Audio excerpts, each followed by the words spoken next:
Friends, आपका मेरे channel में स्वागत है। तो आज मैं आपको एक ओपन हेयर में हेयर स्टाइल दिखाने वाली हूँ। तो आइए हम स्टार्ट करते हैं। तो पहले हमने थोड़ा सा सेक्शन क्रॉस में निकाल दिया है, उसके बाद हम रबर से पोनीटेल जैसा बना देंगे।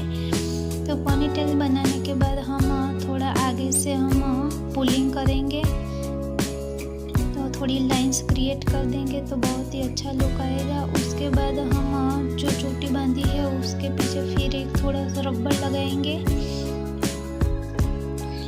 ये मैंने रबर अटैच कर दिया है। उसके बाद वहाँ का जो बीच का भाग है वहाँ भी हम पुलिंग कर देंगे और बबल ब्रेड तैयार करेंगे।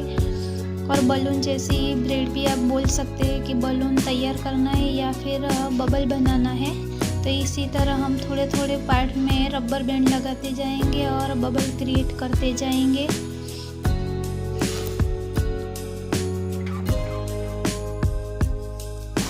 ये हेयर स्टाइल हम पार्टी वेडिंग सब में कर सकते हैं, तो बहुत ही अच्छा लुक आएगा ओपन हेयर में। और आपको किस तरह की ये हेयर स्टाइल चाहिए आप मुझे कमेंट में लिख के बता सकते हैं, तो मैं उस टाइप की हेयर स्टाइल आपके लिए बनाऊंगी। वीडियो अगर पसंद आता है तो वीडियो को लाइक शेयर एंड सब्सक्राइब जरूर कीजिए और बेल आइकन पर भी क्लिक कीजिए ताकि मेरी नई वीडियो आप तक पहले पहुँचे। तो ये एक साइड का मैंने कर दिया है, अब दूसरी साइड भी मैं वैसे ही सेम कर लूँगी। तो आपको ये हेयर स्टाइल कैसा लग रहा है मुझे कमेंट में ज़रूर लिख के बताना। Thank you.